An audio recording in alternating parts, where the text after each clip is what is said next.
There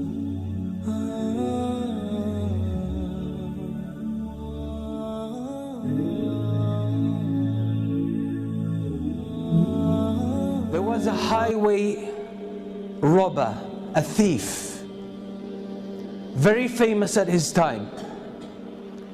He was in love with one girl, and he had the habit of sneaking into her house some way and watching her, observing her for some time.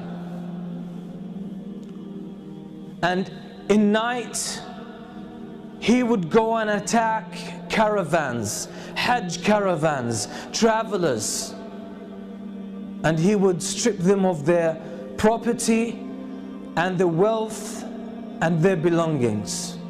He was notorious to the extent that a lot of the caravans most of the time would change route to avoid that area.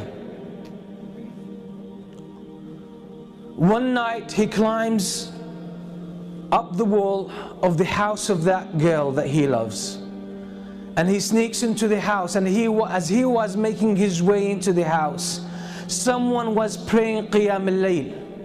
Someone was standing before Allah subhanahu wa ta'ala and praying at night alone, reciting the words of Allah subhanahu wa ta'ala, أَلَمْ يَأْنِ لِلَّذِينَ آمَنُوا أَن تَخْشَعَ قُلُوبُهُمْ لِذِكْرِ اللَّهِ. Hasn't the time come yet for the believers that their hearts pay heed and feel humility to the words of Allah?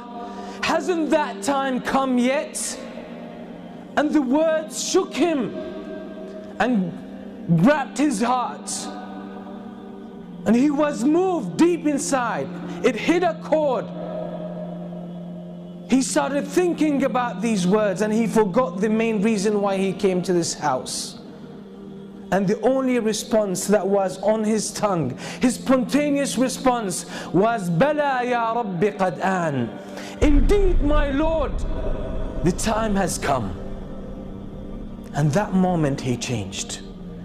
So he went out of his house, roaming aimlessly, contemplating his life, contemplating his past, his behavior, his reputation, and his future, and his relationship with Allah.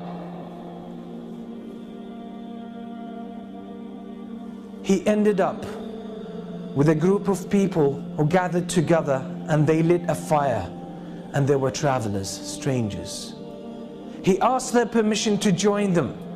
He sat with them, and they were disputing whether to spend the night there or to carry on their journey. And one of them said, we should stay here because there's that famous thief, that famous robber. That's his area, and if we carry on traveling, he might jump on us, and we'll be in trouble. So let's spend the night here, then we will set off in the morning. And the name they mentioned, the name of that thief, was this very person. It made him think to himself, what did I do that people fear me that much? What kind of curse I have become to humans, to humanity, that people don't even feel safe about their lives and about their property because of me? All of this made him question his life, question his way of life. And then he made the decision that I will change, because it's my responsibility. It's not someone else's responsibility to change me and set me on the right course. It's my own initiative, and if I don't take it, it might never happen, and I will face the consequences on the day of judgment. And that's exactly what he did, and he became one of the famous scholars, one of the famous worshippers in the history of Islam, and that's Al-Fudayl ibn Iyad. That's the story of Al-Fudayl ibn Iyad. Until today, the books that talk about our relationship with Allah subhanahu wa ta'ala, how to purify ourselves, how to become better Muslims, better believers, have dozens of his beautiful statements full of wisdom. Who was one day a thief, famous one.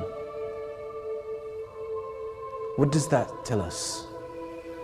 Is that it's our responsibility to change. Life in general is about change. The whole story of life is a game of change. You will never be the same person next year. You'll be different. But the question is, which direction have you taken? That's what Imam Shafi'i used to say. There's no standstill in this world. There's no standstill in this life. You can't stay who you are. You're either moving forward or going backward. So if you are not keen about moving forward, you'll find yourself going backward. Because if you don't change yourself, Shaitan is working full time to change you. That's his vow, that's the goal of his life. He dedicated his whole life for you, just to destroy you, to make sure you end up in the hellfire. So if you don't counter that, his momentum will carry you, or you will get carried away, and he will take you in the direction he wants.